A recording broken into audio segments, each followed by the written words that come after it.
Le monde compte aujourd'hui 3 mégatours de plus de 600 mètres. Représentation éclatante d'un désir sans limite, conquérir le ciel. De la tour de Babel à la Burj Khalifa de Dubaï, l'homme n'a eu de cesse de s'élever avec des constructions toujours plus hautes. Richard Taillé est physicien. Il va parcourir le monde et remonter le fil de l'histoire pour étudier les prouesses des ingénieurs et des scientifiques portés par l'ambition d'atteindre les cieux. De quelles connaissances les Égyptiens disposaient-ils pour ériger des monuments qui ont dominé le monde pendant près de 4 millénaires? La question de la construction concrète de ces pyramides n'est pas forcément encore connue aujourd'hui. Quelles étaient les méthodes des bâtisseurs de cathédrales? Et qu'est-ce qu'ils avaient comme outil théorique justement pour penser à la construction de ces cathédrales à l'époque? En réalité, en termes d'outils théoriques, ils n'avaient pas grand-chose. Quels outils scientifiques permettent de comprendre les défis qu'ils ont dû relever?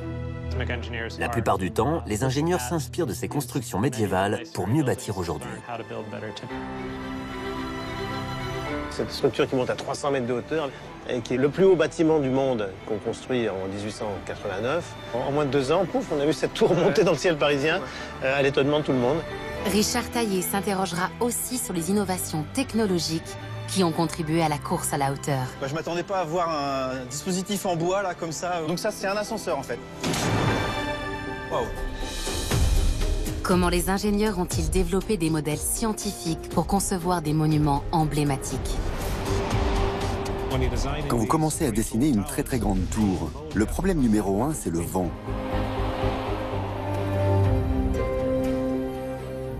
Existe-t-il une limite, une fin à cette compétition, cette course effrénée? L'humanité a ce désir de vouloir constamment accéder au niveau supérieur, repousser les limites. Et la quête de la construction la plus haute du monde relève de ça. Richard Taillé va partir pour un voyage vertical, sur les traces des conquérants de la hauteur. Pour comprendre comment les hommes ont pu, au fil des siècles, défier, puis maîtriser les lois de la physique pour bâtir toujours plus haut.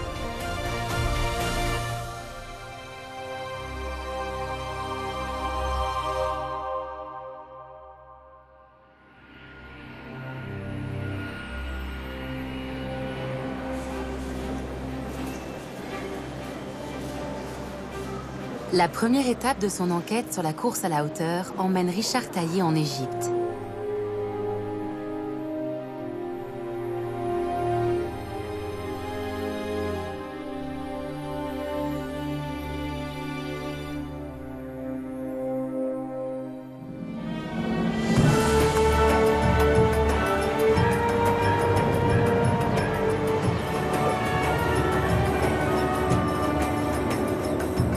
Aux portes du Caire, sur le plateau de Gizeh, se dressent les pyramides.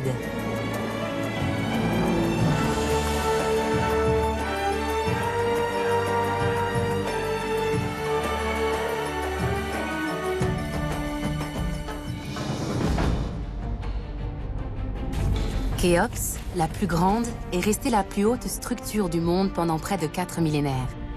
De quelles connaissances les Égyptiens disposaient-ils pour ériger ces monuments? Ce mystère continue d'interroger scientifiques et égyptologues comme Pierre Talley. C'est avec lui que Richard Taillé va observer la dernière des 7 merveilles du monde encore visibles. Bonjour Monsieur Talley. Bonjour. Alors merci de m'accueillir ici et de me faire découvrir les pyramides. Je les avais jamais vues en vrai, hein. C'est la première fois que je les vois comme ça. Vous pouvez me préciser un petit peu ce qu'on voit ici?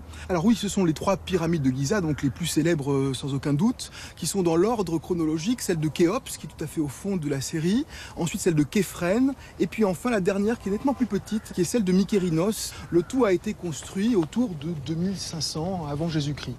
Elle fait combien de hauteur la plus grande là? Alors la plus grande, celle de Khéops, fait plus de 146 mètres de hauteur et cette dimension n'a jamais été atteinte par aucune autre pyramide construite par la suite. En plus, ce qui est vraiment étonnant, c'est la pente. Il y a quoi? Il y a 45 degrés quasiment de pente celle sur le côté. Celle de Khéops fait 51 degrés d'inclinaison pour une base de 230 mètres, donc il s'agit d'une inclinaison très forte. Hein. Et alors là, on commence à deviner, on est un petit peu loin encore, mais on voit des blocs qui sont quand même énormes. Comment on pousse ça? On sait ça? Alors la question de la construction concrète de ces pyramides reste encore très largement ouverte. Les archéologues ont proposé différents modèles de rampes ayant permis d'acheminer les blocs. Mais en tout cas, ce sont des rampes qui sont utilisées avec des traîneaux et on prend un plan incliné pour pouvoir élever chacun de ces blocs. Alors ce sont des blocs assez lourds, hein. Il faut imaginer des blocs de 2,5 tonnes en moyenne. Ah ouais. Et on estime que pour la plus grande de ces pyramides, celle de Khéops, il aurait fallu à peu près 2 300 000 blocs pour pouvoir construire l'ensemble du monument. Malheureusement, on n'a pas un inventaire des techniques utilisées, on n'a pas de texte qui nous décrivent la construction de la pyramide. Ce que l'on sait en revanche, c'est que la perfection des pyramides de Gizeh est l'aboutissement de décennies de tâtonnements. D'abord avec des pyramides à degrés, puis avec des essais plus ou moins réussis, comme la pyramide de Dachour. La pente choisie au départ était si forte qu'elle a dû être réajustée en cours de construction, lui donnant sa forme irrégulière. Et pourquoi construire des bâtiments aussi hauts, là, au plein milieu du désert? C'était quoi la fonction de ces bâtiments? Alors cette pyramide, d'abord, un tombeau royal destiné à des rois qui comptent certainement parmi les plus puissants de l'histoire égyptienne. Et la pyramide est, pour les Égyptiens, la matérialisation d'un rayon de soleil et l'un des moyens pour le roi de gagner le ciel après sa mort. On va aller voir de plus près? Bien sûr, il faut. Lorsque l'on observe les pyramides en enfilade, un détail frappant apparaît.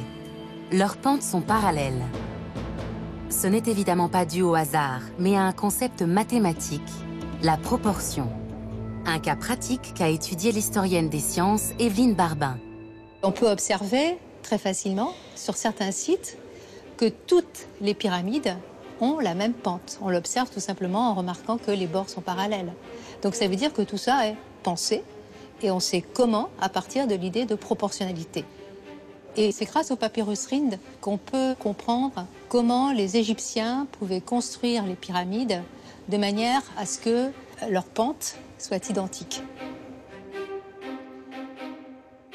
Et donc on sait que les Égyptiens ont l'idée de la proportion et utilisent un petit triangle, si on peut dire, qui est celui qui permet de déterminer à quelle distance je vais mettre la prochaine pierre, qui est semblable au très grand triangle de la pyramide. Ces triangles-là sont semblables, comme on dit aujourd'hui.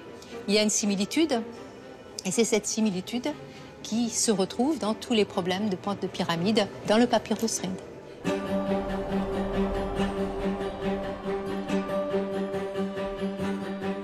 Comment ne pas s'interroger sur les méthodes qui ont permis d'ériger ces mastodontes de pierre? Les réponses à cette énigme pourraient être apportées par une mission de haute technologie, Scan Pyramids, qui a débuté en novembre 2015. Une équipe internationale de scientifiques explore le site de façon non invasive. À l'aide de caméras infrarouges, de radiographie par détecteur de muons, de scanners pour reconstruire le site en 3D, ils récoltent des informations qui permettront peut-être de percer totalement le mystère de Khéops. Du pied de la pyramide, on les voit bien là, les blocs, hein. Ils sont énormes. On sait d'où ils viennent géographiquement, ces blocs? Alors la plupart de ces blocs proviennent de carrières qui sont à quelques centaines de mètres de la pyramide. C'est donc une facilité pour sa construction.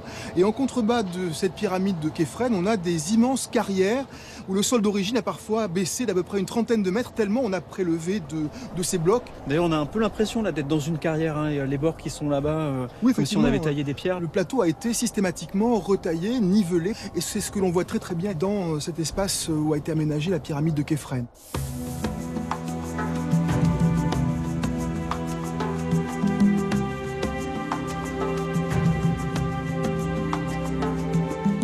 Et les pierres, on a l'impression qu'il y en a quand même des différences là. Elles viennent vraiment toutes d'ici et de la même carrière. Alors ce qu'il faut savoir, c'est qu'il n'y a pas que des blocs locaux malgré tout dans ces pyramides, puisque on est capable aussi pour la décorer, pour l'apprêter, de faire venir des pierres des carrières de Toura qui se trouvent à 20 km de l'autre côté du fleuve Nil. Elles étaient utilisées pour faire le revêtement extérieur de la pyramide qui correspondait à sa dernière finition. Ça c'est pour l'aspect blanc, hein, c'est ça? C'est pour l'aspect blanc, brillant, pour donner à la pyramide son aspect lumineux justement. C'est en fouillant le port du Wadi Al-Jarf que Pierre Talley et son équipe ont fait récemment une découverte majeure. On a retrouvé à cet endroit-là des papyrus qui sont actuellement les plus anciens papyrus jamais découverts en Égypte, et ce sont précisément des archives datant du règne de Khéops. Or, ces archives sont pour une partie des journaux de bord qui nous racontent la vie de bateliers qui ont transporté les blocs de calcaire qui ont servi à faire ce parement de calcaire sur la pyramide de Khéops depuis les carrières de Toura jusqu'à la pyramide de Khéops, alors en cours de construction. Et dans ces documents, il y a une description de la quantité d'ouvriers qui travaillent ici, parce qu'on a l'image d'armées d'esclaves qui travaillent sur ces pyramides. Est-ce que c'est fondé comme idée? Alors pas réellement, justement, certains films ont popularisé l'image d'un peuple entièrement esclave en train de travailler aux pyramides. Rien n'est plus éloigné de la réalité que ça. Plus on a de documents à notre disposition, plus on se rend compte qu'il s'agit essentiellement d'un travail qui a été remarquablement bien organisé par la monarchie pharaonique et qu'il s'agit en fait de spécialistes, d'artisans qui sont privilégiés d'ailleurs par le roi. Ils sont bien nourris, ils sont certainement bien rémunérés et ils sont employés vraiment à l'année pour leurs compétences. Et d'après les modélisations qui ont été faites par l'archéologue américain Mark Lehner, on se rend compte que puisqu'il faut 2 300 000 blocs pour construire la pyramide de Khéops, on peut calculer qu'il faut en moyenne, sur 27 ans que dure le règne de Khéops, 350 blocs par jour. Mais une équipe de 800 hommes est capable, sur une période aussi longue, 27 ans, de tailler l'ensemble des blocs qui vont constituer la pyramide. En faisant toutes ces extrapolations, on s'est rendu compte qu'une équipe qui était de l'ordre de 5000 personnes au grand maximum a été parfaitement suffisante pour réaliser l'ensemble du bâtiment. D'accord, quelques milliers, ça fait quand même les belles équipes, hein. Les pyramides domineront ainsi le monde jusqu'au Moyen-Âge.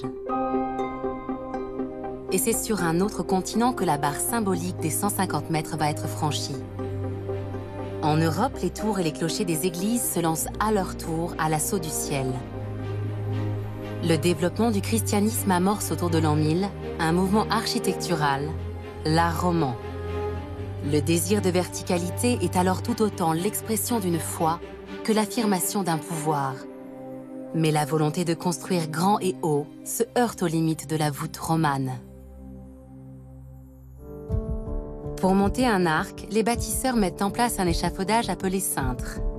Les premières pierres posées forment le sommier. L'arc est achevé par la mise en place de la clé de voûte au milieu. C'est elle qui confère à l'arc sa stabilité. L'ensemble pourrait d'ailleurs tenir sans mortier puisque les pierres sont comprimées les unes contre les autres. Cependant, si rien n'est fait, la pierre centrale tend à s'enfoncer en poussant ses voisines. L'arc s'effondre. Deux forces agissent sur un arc.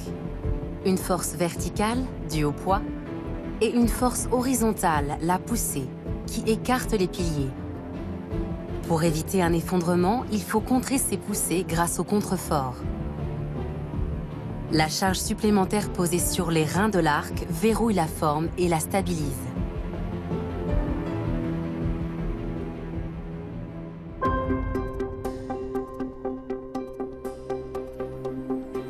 Mais ce qui va favoriser la course vers les cieux, c'est l'apparition du style gothique, avec ses voûtes en arc brisé. En moins de 2 siècles, plus de 80 cathédrales seront édifiées en France. Quels défis leurs bâtisseurs ont-ils dû relever? Quelles étaient leurs méthodes? De quels outils disposaient-ils? Pour le savoir, Richard Taillé se rend à Notre-Dame d'Amiens, un édifice remarquable à bien des égards et qui reste le plus vaste de France par ses volumes intérieurs.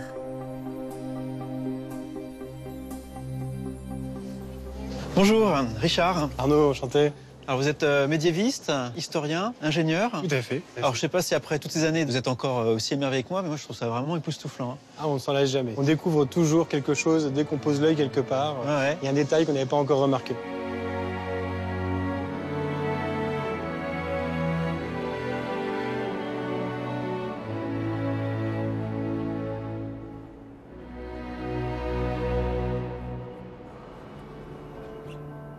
Alors l'édifice a été commencé vers 1220. On commence par lancer d'immenses fondations de plus de 7 mètres de haut, extraordinaires, qui couvrent toute la surface sous nos pieds. Et puis on construit extrêmement rapidement l'ensemble de la nef où nous nous trouvons.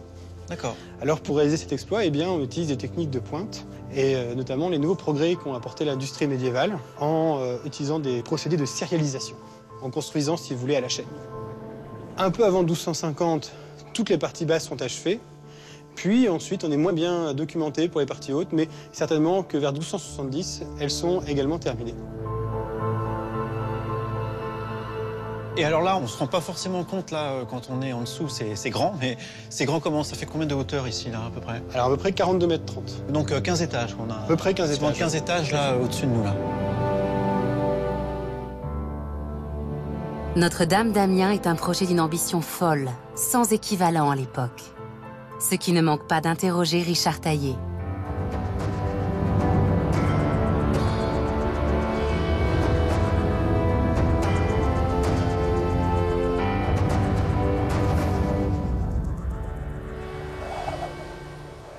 Alors, en tant que physicien, moi, quand je vois ça, je vois les piliers, la masse qui est au-dessus et tout ça, j'essaie de raisonner en termes de force et de mécanique.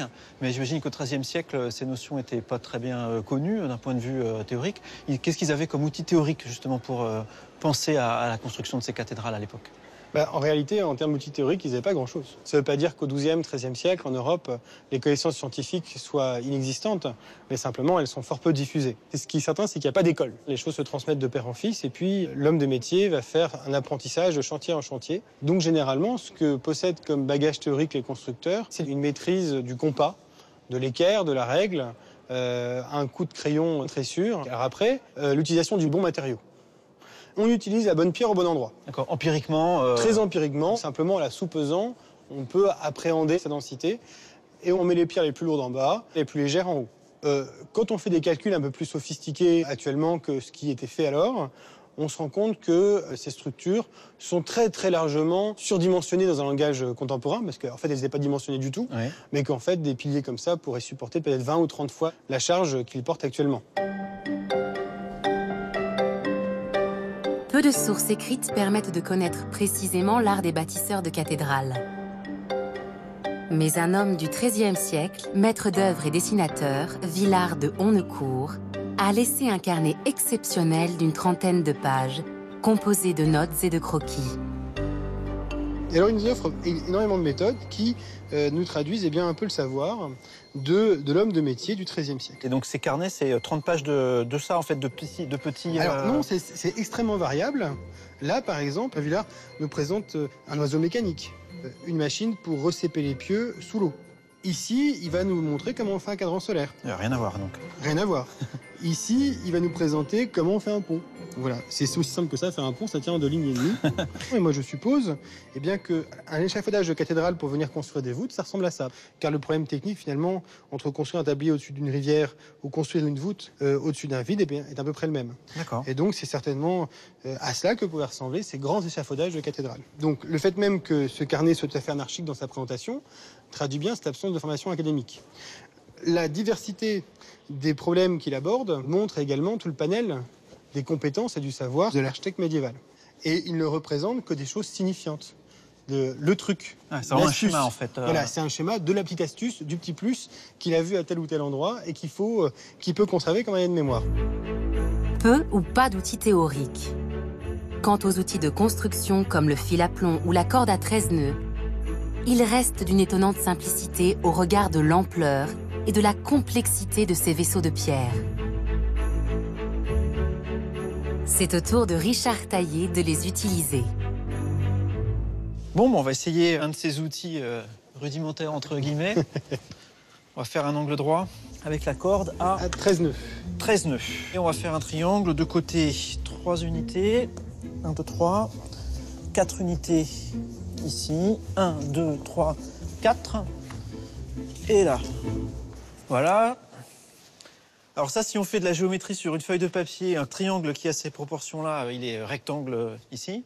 C'est le théorème de Pythagore, mais les constructeurs médiévaux ignoraient ce théorème. Par contre, en revanche, ils savaient que lorsqu'un triangle a un côté de 3, un autre de 4 et un troisième de 5, il est droit. Alors là, on a le triangle rectangle. Ça peut aider aussi à faire des horizontales. Donc on a en bois ici un triangle rectangle. Et du coup, si la verticale ici est alignée avec ce côté-là, ça veut dire que dans cette situation-là, le côté du bas, lui, est horizontal. Tout à fait. Essayons. Alors, je suis un peu intimidé, c'est la première fois que j'utilise un outil de type médiéval. C'est parti. Alors, je mets ça sur la surface à tester. Et c'est quand même pas mal horizontal. Ça marche. Donc, j'ai testé l'horizontalité de cette partie de la cathédrale. Merci. Donc, je félicite les constructeurs. Et on peut voir du coup, avec un instrument finalement relativement simple, on arrive à construire quelque chose d'aussi grand, durable. Et qui, 800 ans après, avec de l'entretien, demeure quasi intact. Mais toutes les cathédrales n'ont pas eu cette chance.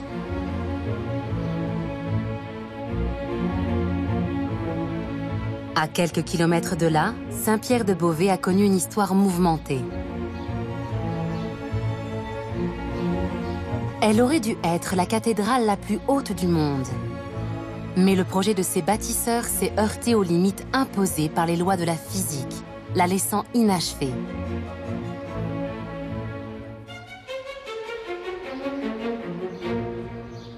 Son conservateur, Jean-Lucien Guénoun, veille sur elle.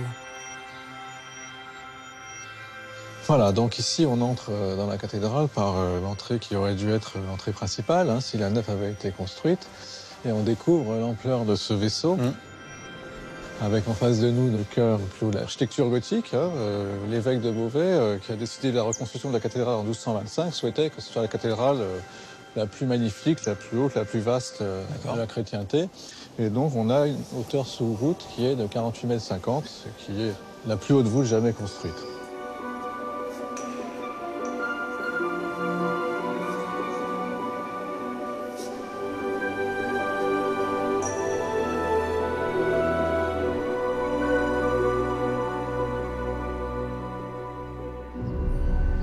Pour l'époque, Saint-Pierre de Beauvais bénéficie d'une technologie avancée.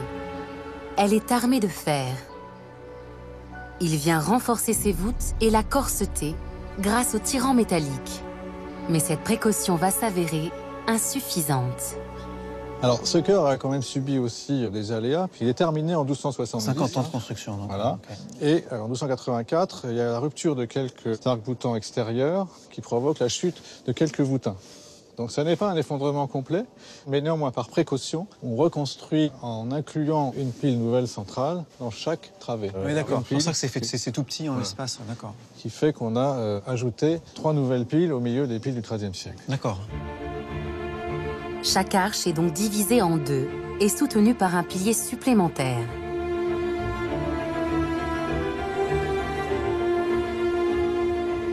Donc on va aller voir maintenant les parties hautes et regarder les tirants de plus près.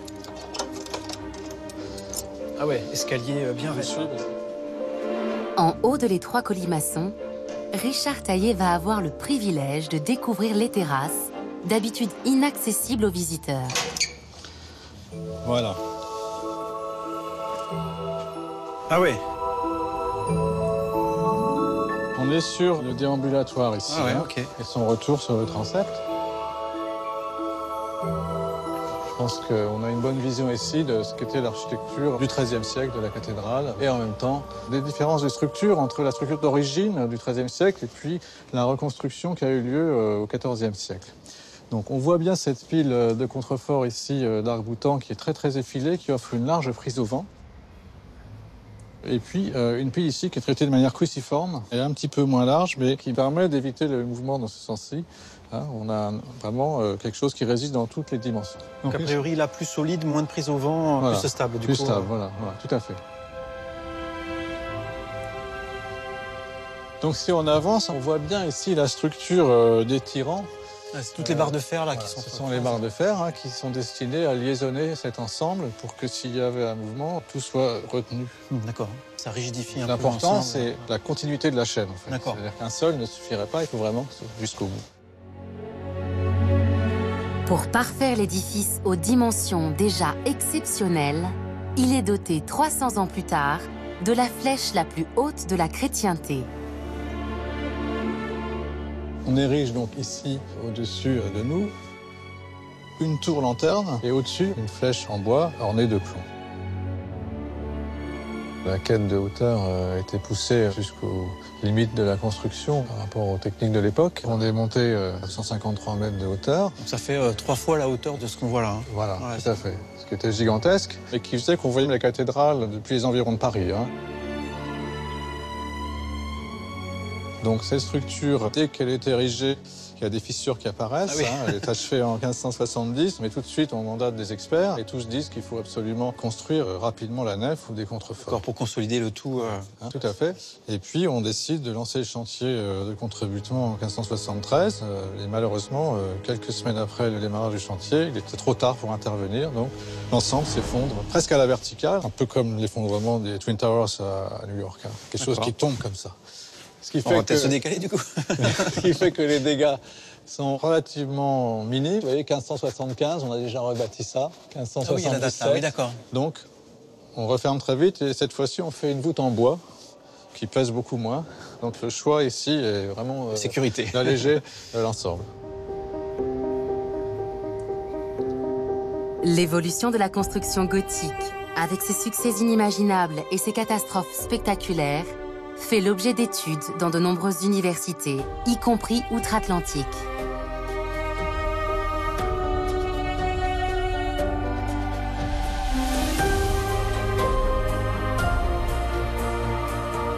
Richard Taillé gagne la ville de New York.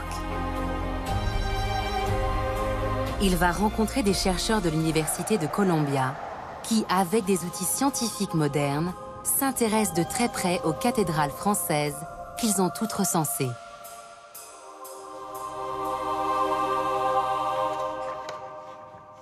Je suis un petit peu étonné, on vient à New York pour parler d'une cathédrale qui se trouve en France. Donc si je comprends bien, vous travaillez plutôt sur les aspects historiques de cette cathédrale. Hein, oui, je travaille surtout sur les questions historiques, chronologiques, sur les différentes phases de construction. Et vous, plus sur les aspects de physique, comment est-ce qu'elle tient debout La physique, exactement, c'est très important. Stephen Murray et Rory O'Neill ont mis au point des outils numériques pour mieux comprendre l'art et les techniques gothiques, avec une immense base de données appelée Mapping Gothique. Ce qui est particulièrement intéressant, c'est que nous avons classé par hauteur de nef, mais nous avons aussi classé par date de début de construction. D'accord, ça montre la dimension en hauteur. Hein, oui. Nous voilà donc autour de l'an 1000. On peut voir l'évolution des hauteurs des monuments. À cette époque-là, on ne voit pas beaucoup de différence. Mais la grande rupture, c'est Notre-Dame de Paris. C'est le premier monument en Europe du Nord qui dépasse tout à coup les 30 mètres de hauteur. Puis Amiens en 1220 et Beauvais en 1225. Et alors du coup, pourquoi maintenant? Pourquoi à ce moment-là, il se passe exactement ça? La réponse n'est évidemment pas toute simple.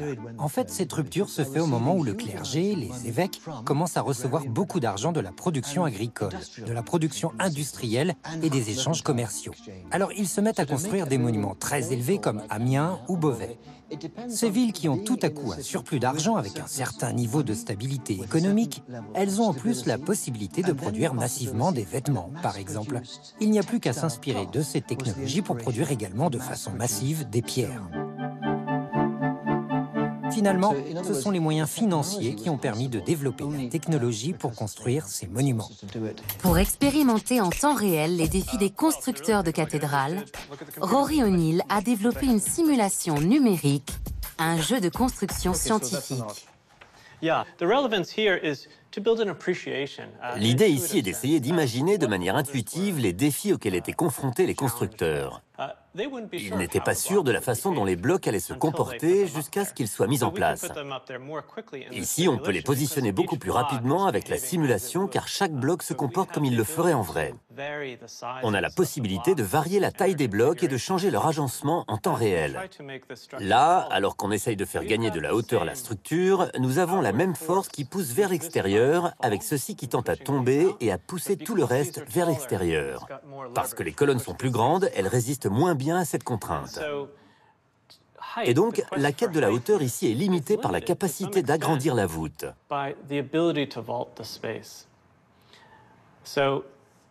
Ce qu'on peut faire, c'est ajouter du renfort sur les côtés, plus de contrefort. Oui, ça tient, mais cela coûte très cher. Ici, on doit tailler beaucoup plus de pierres. Que c'est très laid. Mais un jour, les bâtisseurs de l'islam ont eu l'idée de casser l'arc. Arc brisé, d'accord. Et que cela ait été fait pour des raisons esthétiques ou des raisons structurelles, nous n'en savons rien. Mais peu importe, ça fonctionne. Parce que le transfert de charge se fait plus directement vers le sol. Et grâce à cet avantage structurel, nos constructeurs vont se mettre à bâtir plus haut et encore plus haut. À un moment, cela va quand même tomber. Que tout le monde recule. Là, c'est un échec. Au fur et à mesure qu'on agrandissait les églises pour accueillir de plus en plus de fidèles, il a fallu trouver de nouvelles solutions, comme ce qu'on connaît sous le nom d'arc-boutant. Un arc-boutant.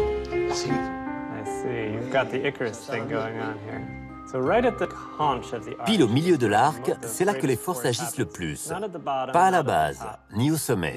Ça tient. Ça tient. Je pense que vous aussi, vous devriez essayer. C'est parti. C'est au tour de Richard Taillé de se prendre pour un bâtisseur de cathédrale et d'expérimenter, en toute humilité, la quête de hauteur.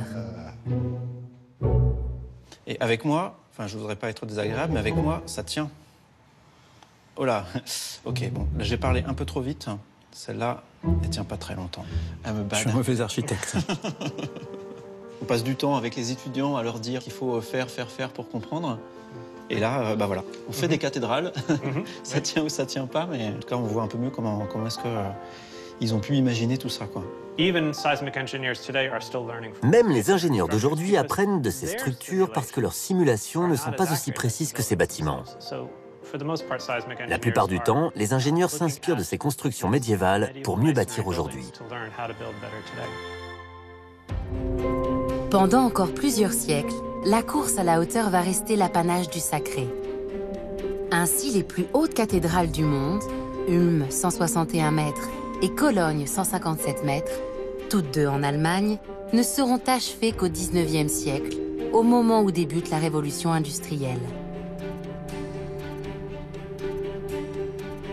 L'idée de supériorité technique dépasse la simple volonté religieuse et donne un nouvel élan à cette conquête. Les ingénieurs de l'époque accomplissent des miracles en exploitant les nouveaux matériaux. La sidérurgie connaît un développement fulgurant.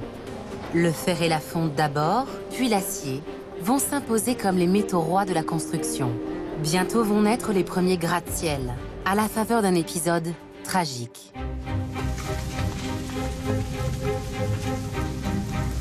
En 1871, Chicago est une ville prospère de près d'1 million d'habitants, lorsqu'éclate ce qui sera appelé plus tard le Grand Incendie. Du 8 au 10 octobre, ces flammes dévastent la quasi-totalité de la ville et de ses bâtisses en bois. Ils causent la mort de 300 personnes et laissent 100 000 autres sans abri.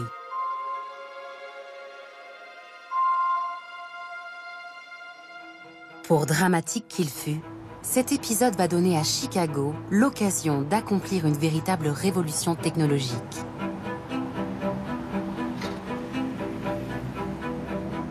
Les édifices en bois étant désormais interdits, les architectes se tournent vers les nouveaux matériaux, comme le métal. Ainsi sort de terre le premier immeuble considéré comme un gratte-ciel, le Home Insurance Building, de l'architecte William le Baron Genie. Il avait pour ambition, disait-il, de construire à une hauteur qui rivalisera avec la tour de Babel. Mais au-delà de la hauteur, c'est la technique de construction qui est véritablement novatrice. Traditionnellement, les murs en maçonnerie des immeubles supportaient la charge de la structure. Plus on veut prendre de la hauteur, plus les forces qui s'exercent sont importantes, d'où la nécessité de construire des murs épais. Par exemple, un immeuble de 16 étages construit à Chicago a des murs qui mesurent 1,80 m d'épaisseur à sa base. Grâce à l'invention et à la mise en œuvre de la structure métallique, les immeubles vont pouvoir gagner en légèreté, et donc en hauteur. La maçonnerie traditionnelle est remplacée par un squelette de poutrelle en métal, une ossature articulée par des rivets qui supporte le poids de l'immeuble et permet d'alléger considérablement l'ensemble de la structure.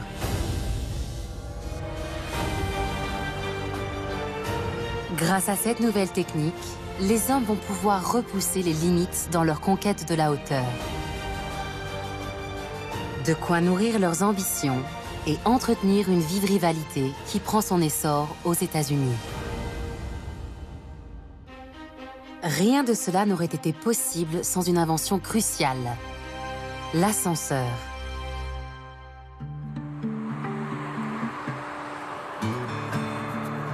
Les innovations d'un ingénieur, Elisha Otis, aux alentours de 1850, vont être déterminantes.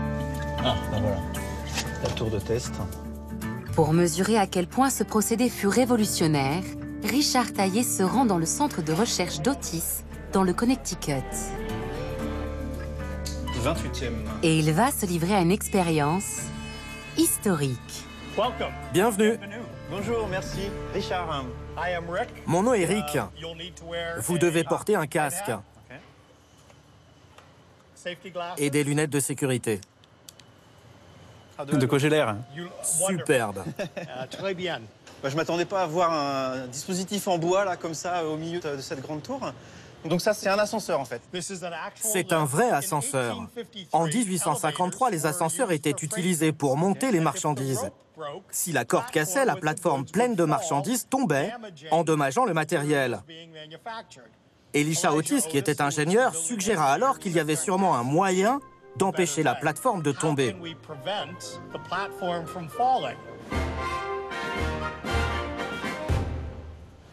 Donc, si vous regardez là, vous pouvez voir ce gros ressort qui a été pris sur un wagon.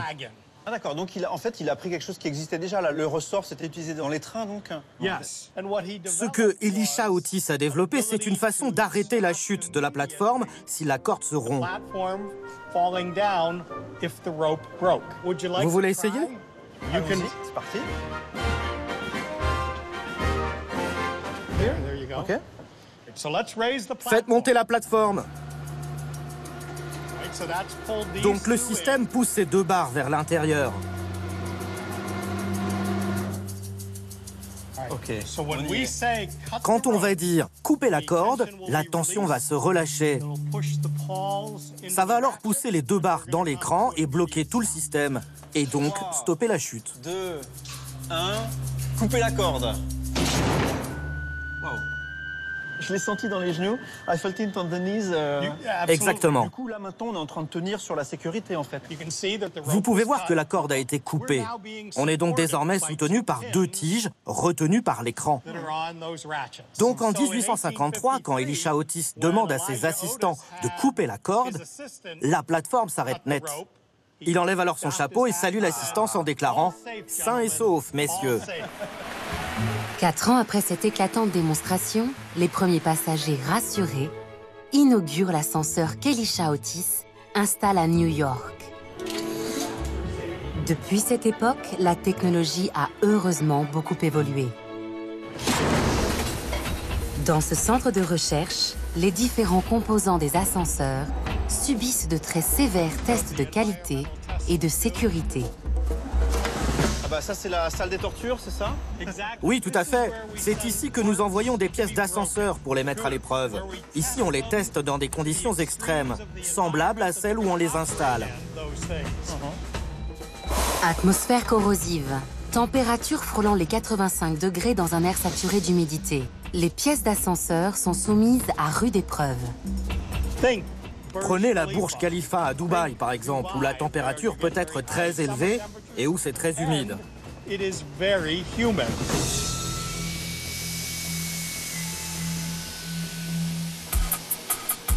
Ces câbles plats, qui renferment de fines cordelettes d'acier et soutiennent les cabines d'ascenseur, subissent des cycles d'usure accélérés.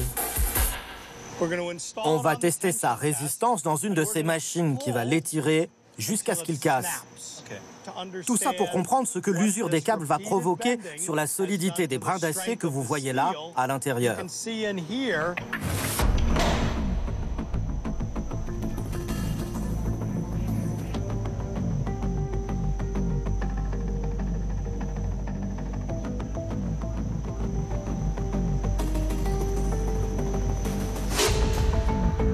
Vous voyez, le câble a cassé à 45,9 kN. Et pour convertir ça dans des unités qui sont peut-être un peu plus familières, 45 kN, ça fait à peu près 4,5 tonnes. Donc là, c'est comme si on avait accroché 4,5 tonnes au bout du câble. Avant qu'il ne casse, exactement. Et il faut bien comprendre que ce n'est pas juste ce câble qui tient vos ascenseurs, mais 3 à 5 de ces énormes câbles. Si l'ascenseur fait encore aujourd'hui l'objet d'intenses recherches, il a permis dès sa naissance de lancer la véritable conquête du ciel. Une âpre compétition où la science le dispute à l'orgueil.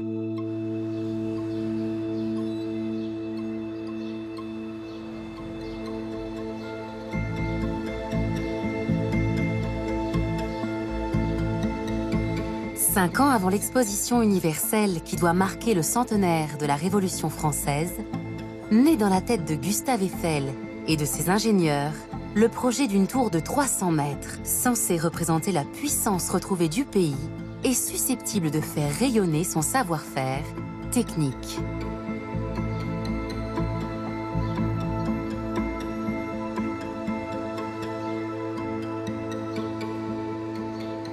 Bonjour Monsieur Lemoine. Bonjour Richard. Je suis content de vous rencontrer. C'est réciproque. Alors, vous êtes spécialiste de cette dame de fer, qu'on Voilà, appelle, cette belle tour là, qui resplendit sous le soleil de Paris, avec ce ciel bleu et cette lumière d'ailleurs très transparente qui fait vraiment ressortir les lignes très graphiques, très pures de la tour, cette légèreté qu'on perçoit vraiment, cette structure qui monte à 300 mètres de hauteur et qui est le plus haut bâtiment du monde qu'on construit en 1889. Et donc on a vraiment là quelque chose qui, sous nos yeux, marque cet accomplissement technique et scientifique du 19e siècle, on peut dire.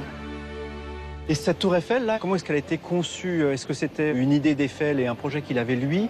Ou est-ce que c'est une commande qu'on lui a faite pour l'exposition, du coup? La tour, en fait, elle est imaginée par ses deux principaux ingénieurs, Émile Nouguier et Maurice Coquelin, qui proposent à Eiffel, en 1884, de faire une tour de 300 mètres qui est en fait l'extrapolation, plus haute évidemment, des piles de pont que l'entreprise savait déjà bien construire. À l'époque, l'entreprise Eiffel achève le viaduc de Garabit, dans le Massif central, grand viaduc métallique.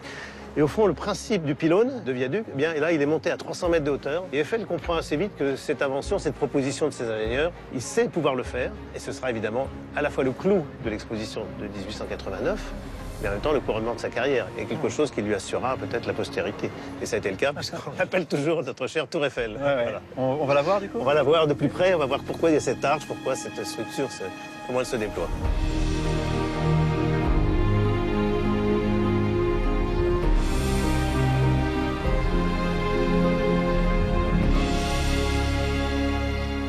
Alors on arrive sur le parvis, là, on est sous les piliers, et là on voit qu'ils sont bien penchés vers l'intérieur.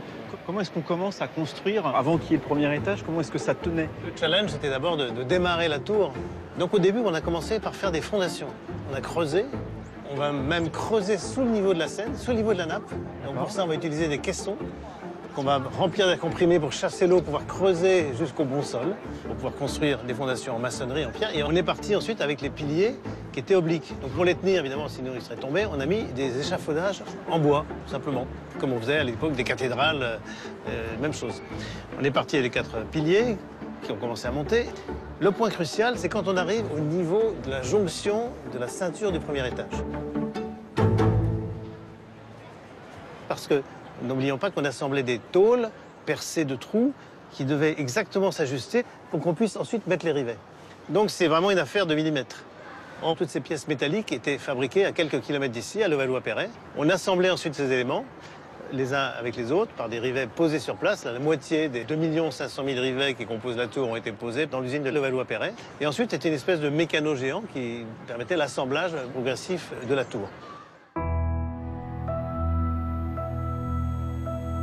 La réussite du chantier de la Tour Eiffel tient dans sa simplicité et son organisation, avec un nombre réduit d'ouvriers qui, en 22 mois, achèvent l'édifice le plus haut du monde.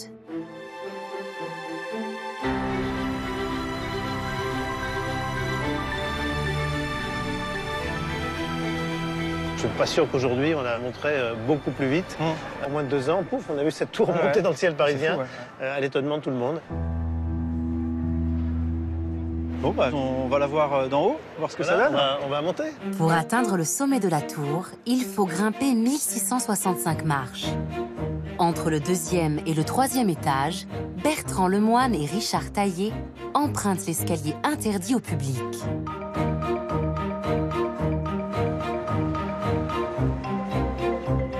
Alors là, on voit bien les rivets qui sont posés. Comment est-ce qu'a été choisi le matériau pour la tour? Pourquoi faire une tour en fer? Quand on construit la tour Eiffel, le seul matériau qui est vraiment disponible, c'est le fer. On ne peut pas la construire en bois, on ne peut pas la construire en pierre, elle s'écraserait sous son propre poids. Et le fer, c'est un matériau un peu nouveau qu'on a commencé à produire industriellement dans les années 1845, 40 ans auparavant. Donc c'est le matériau d'excellence du 19e siècle qui va après s'affiner sous forme d'acier, mais qui est encore aujourd'hui le matériau de construction qui permet de construire ces grandes structures de manière absolument universelle. Ici, on le voit vraiment particulièrement bien. Là, on a une perspective sur un vide, en fait. Hein. Voilà, on est au milieu de l'espace entre le 2e et le 3e étage, à peu près 250 mètres de hauteur. Et on voit que cette structure périphérique qui tient véritablement le sommet de la tour, il n'y a pas grand-chose. Il y a des poutres élajourées. C'est très léger, pas beaucoup de matériaux. Au total, la tour pèse 7500 tonnes. C'est très léger pour une structure de 300 mètres, en fait. Mais en même temps, qui est calculée de manière très précise pour résister aux efforts du vent. Le vent souffle avec une pression très forte, à plusieurs centaines de kilos par mètre carré, qui pourrait renverser la tour. Donc on va lui donner une forme un peu courbe, qui fait que l'effort horizontal du vent, combiné avec l'effort vertical, le poids de la tour, va donner une résultante qui va être exactement dans l'axe des piliers.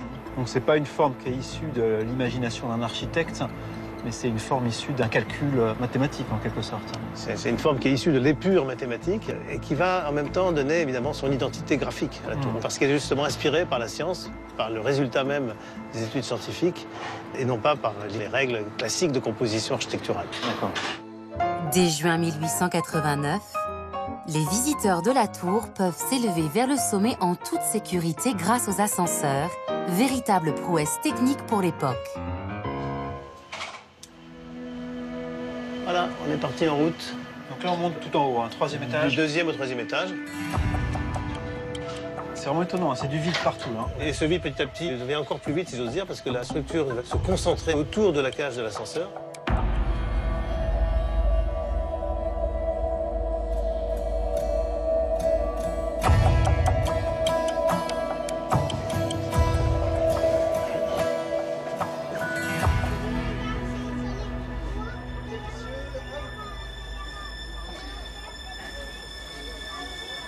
Voilà, on découvre un panorama exceptionnel, tout Paris à nos pieds, on voit à 40 km de distance, c'est magnifique. Un panorama que Richard Taillé découvre d'une étroite coursive inaccessible aux visiteurs.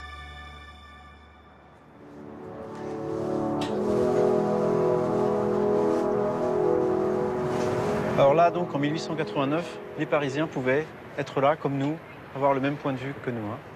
Voilà, pour la première fois, tout un chacun pouvait monter à 300 mètres de hauteur, contempler un Paris qui était, dans sa partie centrale, déjà assez proche de ce qu'on voit aujourd'hui. Bien sûr, au pied de la tour, sur le Champ de Mars, il y avait l'exposition universelle. Là, avec la tour Eiffel, tout le monde pouvait venir et se rendre compte avec ses propres yeux de ce que c'était que cette immensité urbaine.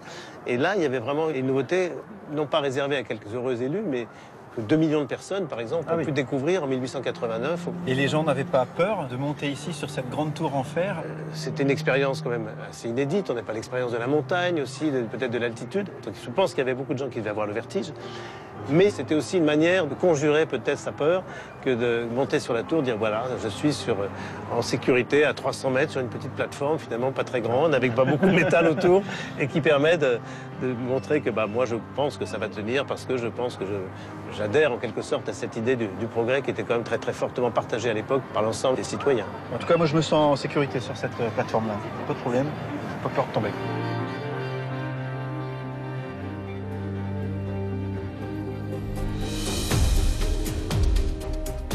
De l'autre côté de l'Atlantique, se rêvant en capitale du monde occidental, New York se lance à son tour dans la course à la hauteur.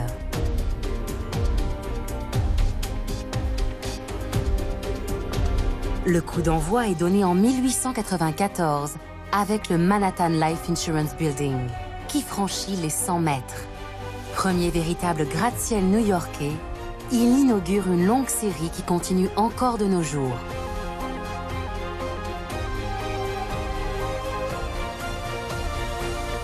Quelles épreuves les ingénieurs ont-ils surmontées pour ériger ces bâtiments?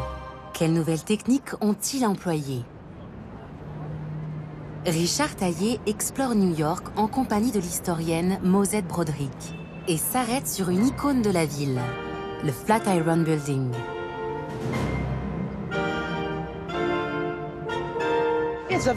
C'est une forme très inhabituelle, c'est un triangle. C'est là où le sous-sol rocheux de Broadway rejoint la très chic 5e avenue.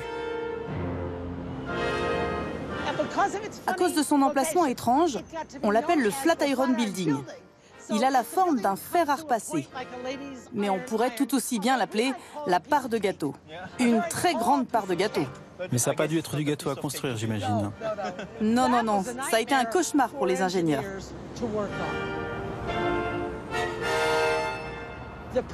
Le problème qu'ils ont eu avec le site, c'est que les ouvriers ont dû travailler sur ce triangle très effilé. C'est un immeuble avec une ossature en acier, une maçonnerie en terre cuite résistante au feu et un parement. C'est donc un vrai gratte-ciel, il a toutes les caractéristiques d'un gratte-ciel tel que défini dans les années 1880. Et le nom lui-même, gratte-ciel, on sait d'où il vient et de quand il date? En fait, on ne sait pas vraiment d'où vient le mot gratte-ciel, skyscraper. C'est le nom qu'on donnait à un grand homme portant un grand chapeau haute forme. Peut-être est-ce aussi la toute petite voile en haut du mât d'un clipper. On ne sait pas vraiment. Mais on a commencé à utiliser ce mot vers 1883-84.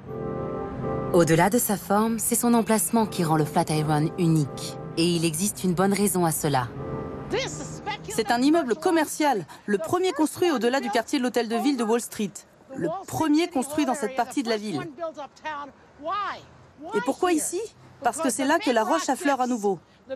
Elle est très profonde sous Soho, sous Greenwich Village, mais ici, elle émerge à nouveau et permet donc de construire un grand immeuble de bureaux. Donc on est vraiment à la limite là, ça. On est au-dessus de la roche et là à côté on peut plus construire de bâtiments hauts, c'est ça? C'est ça. Au moment où cet immeuble a été construit, les gratte-ciels du bas de Manhattan existaient déjà.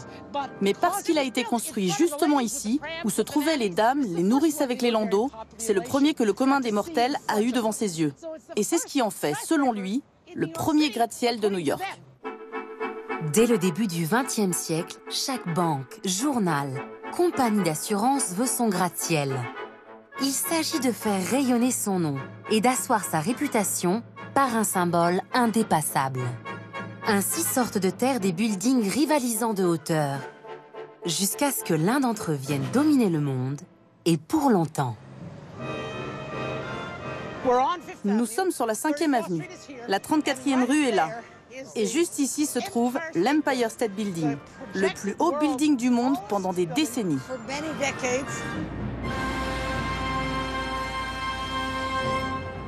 Car ce qui se joue à ce moment-là, c'est le titre de plus haut gratte-ciel du monde. Grâce à l'ajout, quasiment à la dernière minute, d'une flèche en métal de 58 mètres, le Chrysler Building culmine à 319 mètres lors de son inauguration en 1930. Mais ce record acquis avec tant de mal sera de bien courte durée. Waouh! Quel beau hall d'entrée! Les halls d'entrée sont toujours majestueux. Ils sont là pour vous impressionner de toute leur magnificence. Et que pouvez-vous nous dire de cette gravure? Oh, c'est splendide. Une grande représentation du gratte-ciel qui correspond parfaitement à l'application de la loi d'urbanisme de 1916 d'une façon éclatante. En effet, jusqu'en 1916, aucune règle d'urbanisme ne régit la construction des gratte-ciels. Pour rentabiliser l'espace au sol, on élève des bâtiments à l'aplomb, tout droit et le plus haut possible. Conséquence, les rues, étroites et encaissées, deviennent de plus en plus sombres. En 1916, après 20 ans de débat sur la hauteur que les gratte-ciels pouvaient atteindre, New York a appliqué une loi d'urbanisme qui obligeait à des retraits successifs des étages supérieurs pour que la lumière puisse atteindre le bas des constructions voisines. Et en théorie, un building pouvait atteindre 1 mile. Avec une base énorme. Et ça montre ça très bien. L'idée, c'est d'avoir suffisamment d'air et de lumière dans la rue et que les passants ne se retrouvent pas dans le noir, comme au fond d'une cage d'ascenseur.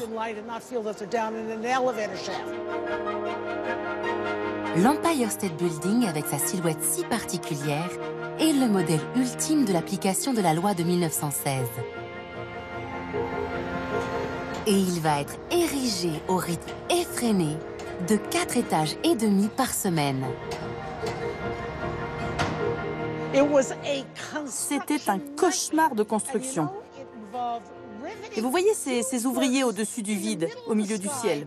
Je ne sais pas si vous connaissez ces photos. Oui, les photos des ouvriers qui travaillent. Mais moi, je les adore. Et elles me terrifient. C'était des Indiens Mohawks du Canada qui étaient capables de faire ça.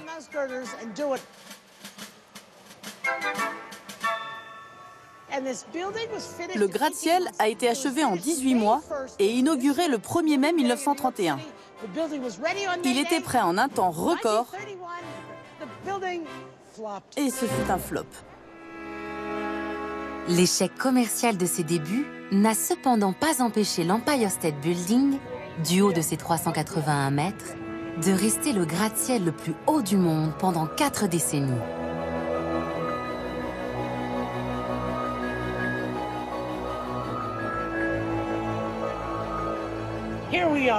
Nous voilà sur la terrasse de l'Empire State Building, avec cette vue incroyable. C'est la première fois que vous venez à New York. Prenez le temps de découvrir le panorama. C'est vraiment fabuleux. Ah ouais, alors là, effectivement, c'est un point de vue assez extraordinaire sur New York. Là, c'est le flat où on était ce matin. Là, on voit Soho. Puis le bas de Manhattan, c'est vraiment extraordinaire comme vue.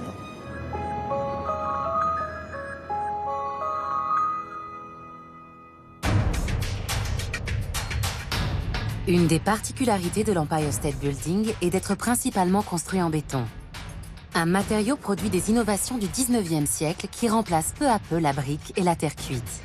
Il permet d'atteindre des hauteurs inimaginables quelques années auparavant. Il est encore aujourd'hui, avec l'acier, l'élément essentiel de la construction des tours de grande hauteur. Mais étonnamment, son utilisation ne date pas d'hier. Dès l'Antiquité, on trouve trace de sa composition dans les écrits de Vitruve, l'architecte romain. Le Panthéon de Rome dispose ainsi d'une coupole prodigieuse en béton de plus de 43 mètres de diamètre. Depuis, les ingénieurs ont mis au point des bétons très résistants, produits en quantité industrielle dans des centrales semblables à celles où Richard Taillé se rend sur les quais parisiens de la Seine.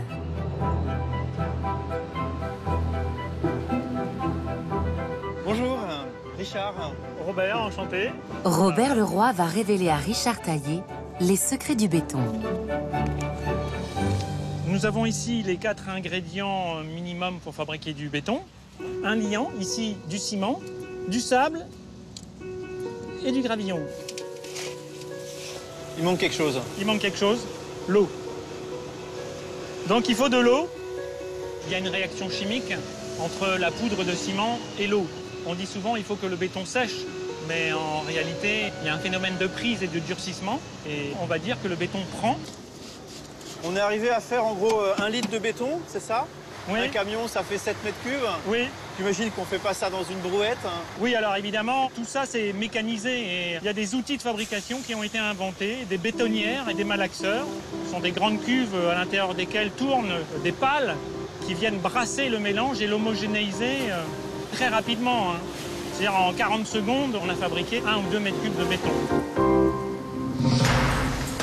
À cause de sa prise rapide, le béton est toujours fabriqué à proximité des chantiers. Dans ces centrales, on produit un mélange sur mesure. Aux principaux éléments sont ajoutés des adjuvants pour améliorer ses performances. Alors pour résumer, dans le béton, on a de l'eau, du ciment du sable et des gravillons. Il faut une certaine quantité d'eau pour que ça prenne correctement, que la réaction chimique se fasse. Et il n'en faut pas trop, parce que sinon ça fragilise le béton. Oui, c'est ça. Théoriquement, cette proportion, c'est 25% de la masse de ciment. On a tout ce qu'il faut ici pour voir ce que ça donne, ouais. Eh ben, je vais essayer. Alors ici, j'ai préparé un petit peu de ciment, 100 grammes, et puis je vais utiliser un malaxeur à main. D'accord, ce que nous on appelle une fourchette. Ah oui, c'est vrai. Oui. Okay. Et on va essayer de malaxer tout ça pour obtenir une pâte.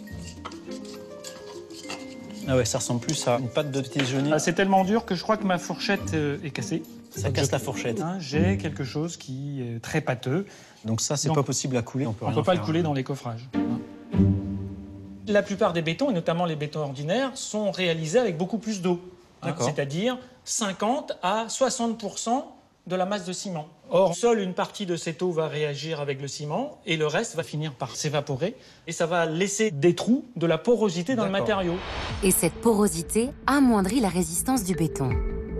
Mais grâce au progrès de la chimie organique au cours des années 80, les ingénieurs ont pu formuler des molécules, des polymères très performants qui ont la capacité de fluidifier le béton tout en conservant sa résistance.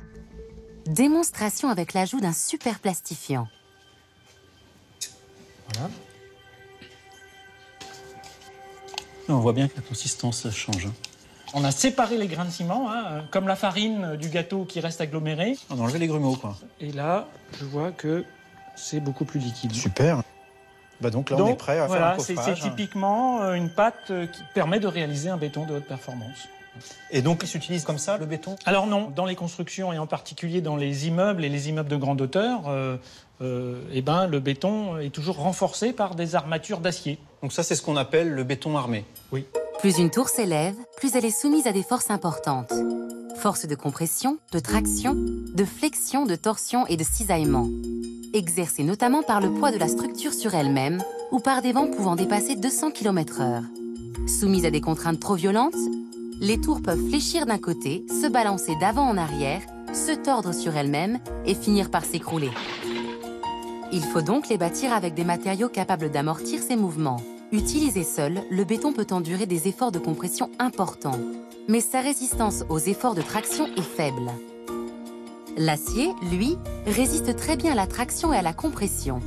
Ses caractéristiques physiques et mécaniques sont les mêmes dans toutes les directions. Il se déforme élastiquement jusqu'à se rompre toujours dans les mêmes conditions. Les constructeurs ont alors l'idée d'adjoindre au béton des armatures métalliques pour lui donner de la solidité en flexion. Les efforts de traction étant encaissés par les armatures, ainsi naît le béton armé. Le béton est coulé dans des coffrages contenant des barres d'acier avec des reliefs. Ces derniers retiennent le béton et lui permettent de répartir efficacement les forces qu'il subit. En fonction de leur usage, les constructeurs utilisent des bétons plus ou moins résistants. Robert Leroy et Richard Taillé testent un béton ordinaire mis en œuvre dans les petits immeubles. Donc cette éprouvette a une résistance prévisible de l'ordre de 30 mégapascales. D'accord. Oui. On peut en déduire la force qu'il faut appuyer dessus. Ça doit faire quelque chose comme 60 tonnes. C'est ça, 60 tonnes, ça correspond à 30 mégapascales, effectivement. Donc ici, ce béton ordinaire, on va le tester. Alors, je prends l'éprouvette et je viens la positionner sur la presse. Et on va pouvoir mettre la machine en route. Départ. Donc 60 tonnes va correspondre ici au nombre 600. 600 kilonewtons. 600 plus ou moins quelque chose. Ah ouais, d'accord. Nous arrivons pratiquement à 300 kilonewtons, donc 30 tonnes. 10 éléphants.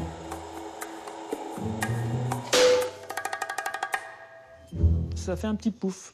Alors, bon pouf, ouais. Donc, vous voyez, on avait prévu 30 mégapascales, 600, le chiffre 600, on est à 650, donc ça a dépassé un peu 30. Donc le constructeur avait raison de nous dire qu'on pouvait monter jusqu'à 30 mégapascales. Autre test à présent, avec un béton beaucoup plus résistant. En l'espèce, celui mis en œuvre dans la construction du nouveau palais de justice de Paris, d'une hauteur de 160 mètres. Sa performance théorique est d'au moins 50 mégapascales. On approche la rupture, donc là, faut se boucher les oreilles. Se boucher les oreilles. Vous entendez encore? Oui. Donc là, on lit quoi? 204 tonnes? Oui, c'est ça. Ça fait quelque chose comme 70 éléphants. 70 éléphants de 3 tonnes, quoi, ouais, quelque chose près. On est quand même là dans le haut de gamme des bétons dits de haute performance. D'accord. Grâce aux progrès réalisés sur la résistance du béton, mais aussi l'allègement des matériaux et une ingénierie de plus en plus performante, la course à la hauteur prend un nouvel élan dans les années 60.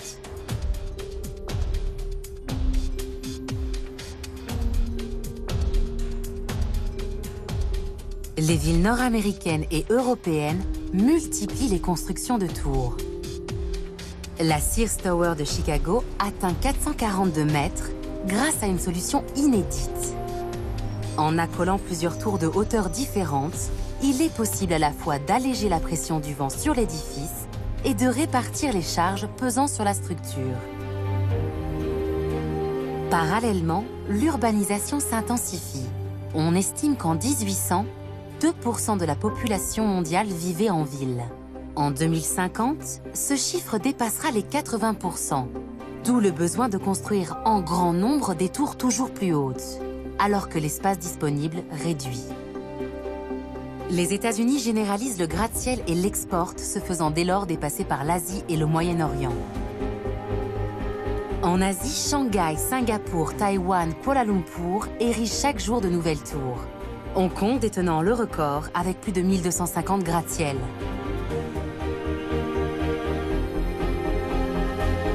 Les records tombent les uns après les autres.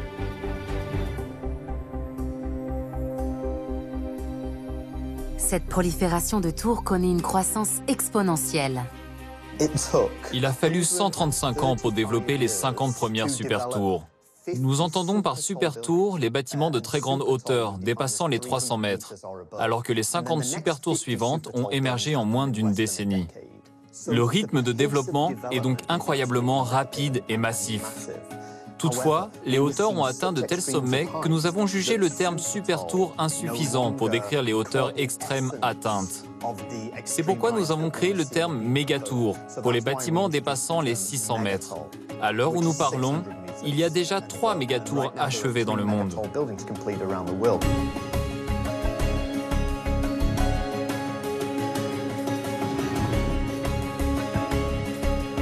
Dans cette course à la hauteur, l'Asie et le Moyen-Orient se livrent une guerre féroce. Pour l'instant, ce sont les Émirats arabes unis qui détiennent le titre.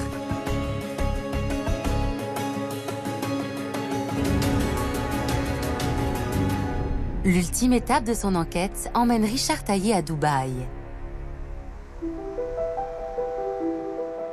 Ici, en à peine 2 décennies, sont sorties de terre des tours plus audacieuses les unes que les autres.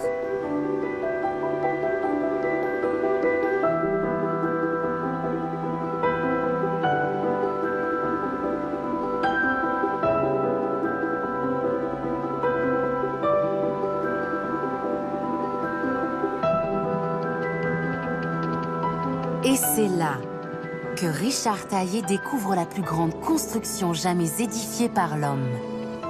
La Burj Khalifa.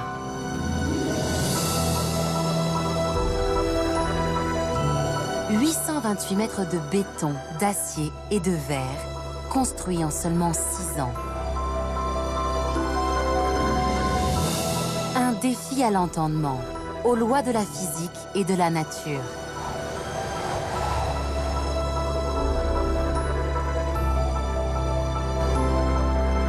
Quel modèle scientifique les ingénieurs ont-ils développé pour concevoir ce monument emblématique, cette tour aujourd'hui bardée de science?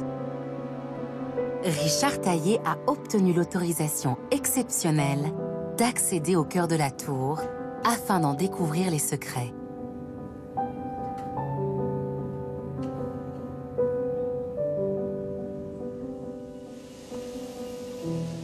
Bonjour Monsieur Naguib. Bonjour Richard. Moi je suis content de vous rencontrer parce que j'ai beaucoup de questions pour vous. Bien évidemment, dans une structure aussi grande, on se dit que les ascenseurs jouent probablement un rôle très important. Effectivement Richard, nos ascenseurs montent jusqu'à 504 mètres. C'est le record du monde. Allons-y, c'est une expérience unique, à la vitesse de 10 mètres par seconde.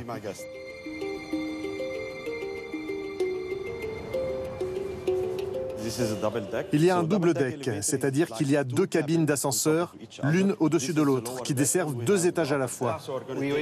Dans celui-là, là? Oui, nous allons le prendre pour aller au 123e étage.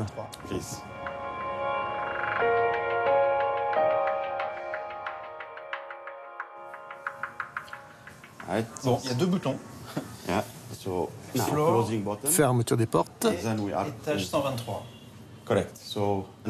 Nous allons monter à la vitesse de 10 mètres par seconde. On va donc parcourir 442 mètres et le voyage prend environ 1 minute. D'accord. Ah, je sens quelque chose dans les oreilles là. On sent que la pression change. Effectivement, on ressent cela à cause du changement de pression. À 10 mètres par seconde, c'est tout à fait normal. Il faut que je... C'est un peu comme dans un avion, un jet. On commence à sentir qu'on ralentit. Et étage 123, ben voilà, je ne suis jamais monté aussi haut que 123 dans ma vie. S'il vous plaît. Il aura fallu moins d'1 minute pour atteindre l'altitude de 460 mètres.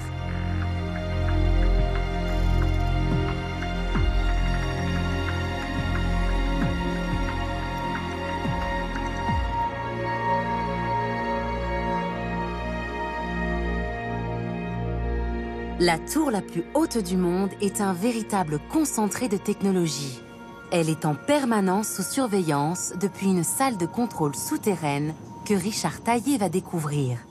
Donc ça y est, c'est la salle de contrôle. Voici le cerveau de notre building. Le cerveau. D'ici, nous contrôlons et supervisons toutes les opérations de nos équipements à l'intérieur de la Burj Khalifa. Tous les systèmes de la tour sont connectés à ce terminal.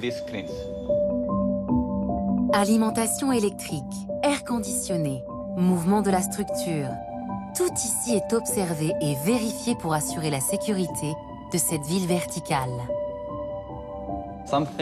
La particularité des ascenseurs de la Burj Khalifa est que nous les utilisons en cas d'évacuation. En général, il est plutôt recommandé de ne pas emprunter les ascenseurs en cas d'urgence. Mais ici, c'est le contraire. Les résidents se rendent dans les zones refuges auxquelles ils ont été assignés à différents étages. Raj, pouvez-vous agrandir cela? Nous avons une caméra fixée sur le toit et sur le plancher de la cabine d'ascenseur et qui nous permet de vérifier l'intégrité de la structure. Parmi les 57 ascenseurs, 9 sont des canaux de survie. C'est des ascenseurs de sauvetage en quelque sorte. Oui. Celui-là, il m'intéresse particulièrement, celui avec les petites oscillations. La Burj Khalifa est le plus grand building du monde et il se comporte comme une énorme voile dont nous devons constamment surveiller les mouvements. Donc ce que vous voyez ici, ce sont les mouvements réels de la tour pendant que nous parlons. Je suis vraiment intéressé en tant que physicien parce que je vois ici marqué accélération. Donc ce sont des capteurs qui mesurent l'accélération de la tour. Donc j'imagine que vous pouvez convertir cette accélération en mouvement, en fait, en distance qui est parcourue au-delà de la position d'équilibre. En effet, le système a la capacité de convertir le tout en millimètres. En ce moment, il y a un peu de vent dehors. Et vous pouvez voir qu'il y a une pointe ici, indiquée en microns. Ça signifie que ça bouge à peine. Un micron est une petite portion d'un millimètre. Le bâtiment est vraiment très stable. Il peut encaisser un balancement de 2 mètres, et ce, dans toutes les directions. En cas d'activité sismique, c'est de l'ordre d'1,50 m. Parce que lors des tremblements de terre, le bâtiment bouge entièrement du socle au sommet. Ces capteurs sont reliés au système de feu d'alerte. Vert, orange et rouge. Quand ça passe au rouge, nous devons évacuer. Ah, ok. Et c'est déjà arrivé que vous ayez à l'utiliser, ça Non, je touche du bois. Cependant, nous avons vécu une réaction sismique quand un tremblement de terre est survenu dans un pays voisin. Le building s'est alors balancé de presque 60 cm. Mais la structure est restée très stable et certains résidents ne l'ont même pas senti. Édifier une tour de plus de 800 mètres qui garantit le confort et la sécurité de ses occupants relève de l'exploit technologique. Ces concepteurs ont dû trouver des solutions à des problèmes jusque-là théorisés, mais jamais expérimentés. En premier lieu, ils ont dû élaborer une structure susceptible de résister aux assauts du principal ennemi des immenses gratte-ciels. Quand vous commencez à dessiner une très très grande tour, le problème numéro 1, c'est le vent. Ce n'est pas la charge dite morte, c'est-à-dire le poids de l'immeuble, ni la charge vivante, c'est-à-dire les gens et les équipements à l'intérieur du building. Ce n'est pas non plus le risque sismique qui est négligeable ici à Dubaï. Mais ce qu'il y avait réellement à prendre en compte, c'était le vent. Les gens ne savent pas que quand le vent souffle sur un objet et le fait osciller à une fréquence semblable à sa fréquence naturelle, cela peut provoquer une grande amplitude. Notre but, c'était de créer une forme qui désorganiserait les vents. Et la forme de la tour est ainsi. Au pied, cela fait un peu comme des ailes. Et au fur et à mesure que l'on prend de la hauteur, elles sont plus arrondies, comme la proue d'un bateau. Et grâce à ce dessin, cette forme, on a vraiment réussi à faire baisser la pression du vent sur le bâtiment. Pour tester le comportement de la future tour, les ingénieurs ont installé une maquette dans une soufflerie pour mesurer et visualiser la force et les mouvements de rafales pouvant souffler à plusieurs centaines de km/h. La configuration particulière de la Burj Khalifa lui permet de désorganiser les vents. Mais dans des structures aux formes plus classiques, il existe un autre moyen pour leur résister, ainsi qu'au séisme. Pour limiter les oscillations, ces gratte-ciels possèdent des amortisseurs dont le principe est simple. Des masses se déplacent mécaniquement à la même fréquence que la tour, avec un certain temps de retard, contribuant ainsi à stabiliser le bâtiment. Il existe différents amortisseurs. Certains sont constitués d'un énorme bloc de béton qui doit peser au moins le centième de la masse du bâtiment, placé en haut de la tour, sur une couche d'huile et relié au mur par des ressorts. Le bloc suit le mouvement de l'immeuble, mais avec du retard du fait de l'huile. Dans le cas du Comcast Center de Philadelphie, l'amortisseur hydraulique contient 1100 tonnes d'eau, qui se déplace d'un réservoir à l'autre grâce à un détecteur de mouvement. Mais l'un des amortisseurs les plus surprenants équipe la Taipei 101 à Taïwan, une tour haute de 508 mètres et située en zone sismique. C'est un gigantesque pendule d'acier de 5,50 m de diamètre, pesant 660 tonnes, dont l'amplitude de mouvement peut aller jusqu'à 1,50 m et qui réduit l'oscillation de l'immeuble de 40%. Le vent n'est pas la seule difficulté que les maîtres d'œuvre de la Burj Khalifa ont dû surmonter. Ils ont été confrontés à un autre problème de taille, la particularité géologique de Dubaï. Situé en bord de mer, son sous-sol est principalement composé de sable et de roches friables. Le sol ici est très pauvre. On ne peut donc pas se servir de ce qu'on appelle communément les piliers de fondation, comme à Londres ou à New York, où il y a de la roche. Ici, à Dubaï, il a fallu utiliser ce qu'on appelle les piliers à friction. 190 piliers de 50 mètres de long chacun. On a fait ça rapidement, puis on a dû couler une énorme dalle de 5 mètres d'épaisseur, soutenue par ces piliers. Comment donc ancrer et soutenir les 500 000 tonnes de l'ouvrage dans un sol instable? Dans une tour de grande hauteur, la charge de la structure qui s'exerce sur son socle est gigantesque. C'est pour ça que vous avez une embase, une empreinte au sol de plus en plus large. En fait, à la fin de la construction, la tour ne s'était enfoncée que de 15 mm dans le sol. 15 mm, c'est la taille de 2 pouces. La tour n'a pas bougé plus que ça. Un tel chantier, même extrêmement préparé et rationalisé, réserve toujours des surprises. Et la plus inattendue a jailli de l'esprit même des commanditaires. Initialement, le projet ne dépassait que de 10 mètres la plus grande tour du monde à l'époque. Donc nous étions à 518 mètres. Mais au cours de son élaboration, il a été augmenté de 300 mètres. 300 mètres, soit l'équivalent d'une tour Eiffel, a ajouté à la tour dont la construction a déjà débuté. On avait déjà construit 35 étages quand Emaar a entendu dire qu'un autre promoteur allait faire une tour de plus de 700 mètres dans la région. Donc, en gardant tout ça secret, on nous a demandé de surélever la tour et d'atteindre 820 mètres. C'était assez compliqué puisque les fondations étaient déjà terminées. Il a donc fallu se repencher sur l'architecture de la structure, vérifier si les fondations pouvaient soutenir 100 mètres de plus. Après analyse, on est arrivé à la conclusion que c'était possible, que l'on pouvait élever la tour à 820 mètres. Le design a donc changé, mais on a quand même réussi à élever cette tour à 820 mètres.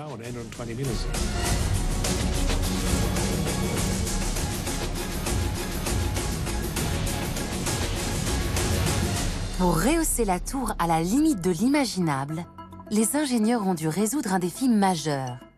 Fabriquer du béton suffisamment résistant pour supporter d'énormes charges est suffisamment liquide pour être pompé jusqu'à 600 mètres d'altitude. Le béton ici est un mélange très spécial, avec une très grande résistance, 100 mégapascales. Mais il a fallu aussi pouvoir le pomper jusqu'au sommet. C'est là que l'entrepreneur s'est montré très créatif. 600 mètres, c'est une longue distance, et c'est à peu près la hauteur jusqu'à laquelle il devait pomper le béton. Mais comment faire ça? Grimper en haut d'une colline de 600 mètres et faire des tests? Ce qu'ils ont fait, c'est un long tuyau de 600 mètres qu'ils ont posé dans le désert. Et ils lui ont fait faire un certain nombre de virages pour qu'au bout du compte, la perte de pression soit équivalente à celle d'une hauteur de 600 mètres. Ensuite, ils ont essayé différentes formules de béton pour être sûrs qu'à la sortie, c'était toujours du béton. Et ça nous a pris plusieurs mois jusqu'à ce qu'on ait un béton parfait. Quand il arrivait sur le site, on aurait dit de la soupe tellement il était liquide. Le 4 janvier 2010, Dubaï révèle un secret jusque-là jalousement gardé. La hauteur définitive de la Burj Khalifa, 828 mètres, et offre au monde le spectacle de son inauguration. Tous ceux qui avaient travaillé sur ce projet étaient tellement fiers, c'était un profond soulagement, comme si on nous enlevait un énorme poids des épaules. Je me suis dit, je peux souffler maintenant, c'est fini.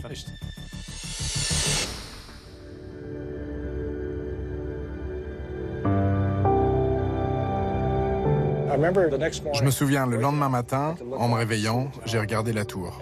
Et c'était formidable d'y aller. Elle était inaugurée et de se dire, on a accompli quelque chose d'incroyable. 160 étages de bureaux et d'appartements capables d'accueillir 35 000 personnes. 35 000 personnes rassemblées dans une tour dont l'empreinte au sol est 150 fois plus petite que celle d'une ville moyenne de 35 000 habitants. Qu'il faut alimenter en eau, en électricité, en air conditionné.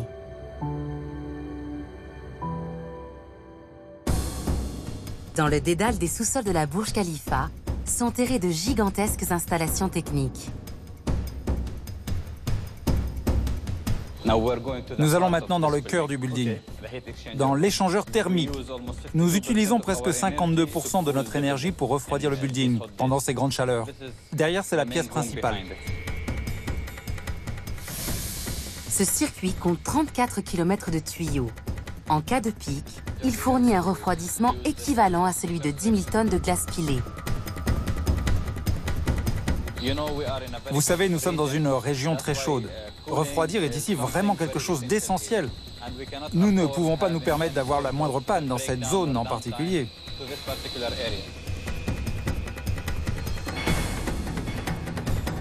Quittant les installations souterraines, Richard Taillé et Bachar Kassab rejoignent un étage technique situé à près de 600 mètres d'altitude.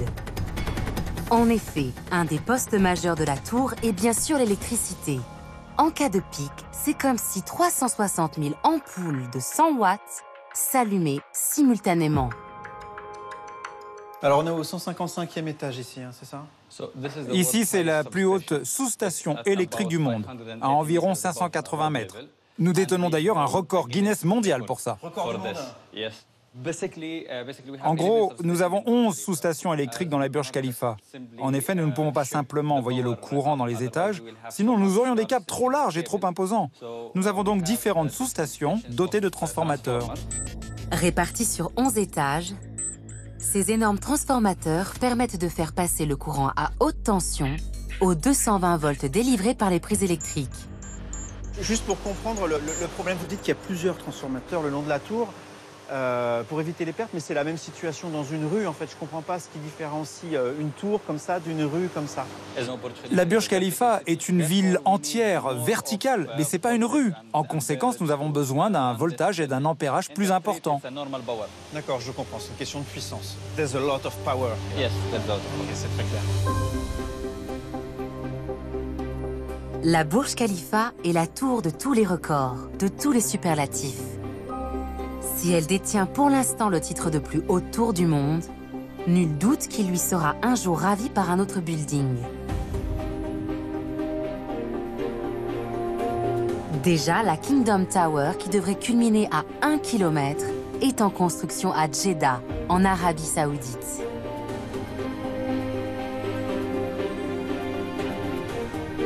Et si l'on veut atteindre des hauteurs encore supérieures, y aurait-il des contraintes, des limites infranchissables?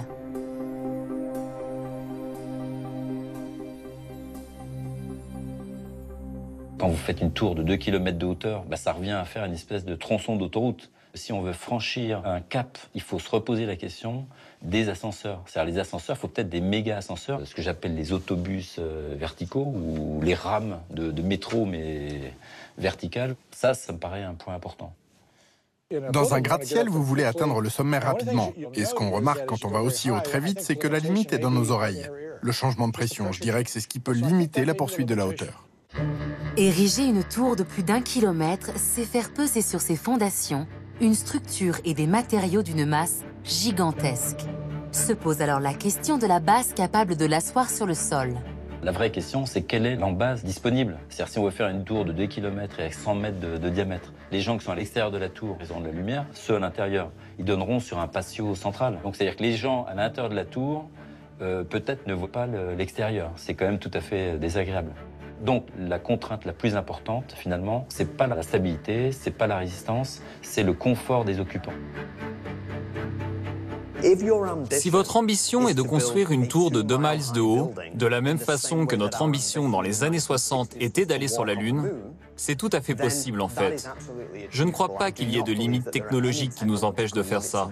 Il y a des solutions qui pour l'instant n'existent pas encore, mais qui sont à notre portée.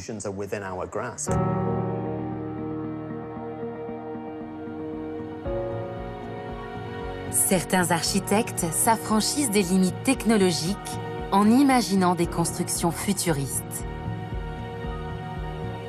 La X-Site 4000 au Japon est une ville-tour de 4 km de haut, susceptible de loger 1,5 million de personnes. Une véritable mégapole verticale, disparaissant dans les nuages, renouant ainsi avec le mythe originel de Babel. La seule limite dans cette quête de la hauteur, du moins jusqu'à ce qu'on atteigne des hauteurs quasi inimaginables, de plusieurs kilomètres, stratosphériques, la seule limite est financière. Il n'y a aucune limite technologique à la hauteur. La quête du toujours plus grand relève de l'ego et de la recherche d'attention. C'est aussi l'occasion pour l'homme d'essayer différentes choses. L'humanité a ce désir de vouloir constamment accéder au niveau supérieur, repousser les limites. Et la quête de la construction la plus haute du monde relève de ça. Quand vous grimpez sur une montagne, vous voulez toujours aller jusqu'au sommet pour voir ce qu'il y a de l'autre côté. Quand vous marchez dans la rue, vous voulez découvrir ce qu'il y a derrière le coin de la rue. Et donc, ce désir de toujours bâtir plus haut est un genre de mythologie. C'est dans notre culture. Pourquoi escalader des montagnes? Eh bien, on le fait. C'est comme ça. C'est dans la nature humaine. Au terme de son voyage dans l'espace et le temps, de son aventure dans les pas des conquérants de la hauteur, Richard Taillé s'interroge. Puisque la science et l'ingénierie ont permis au fil des siècles de repousser des frontières jusque-là infranchissables, rien ne semble pouvoir limiter l'inextinguible soif de l'homme de rejoindre le ciel.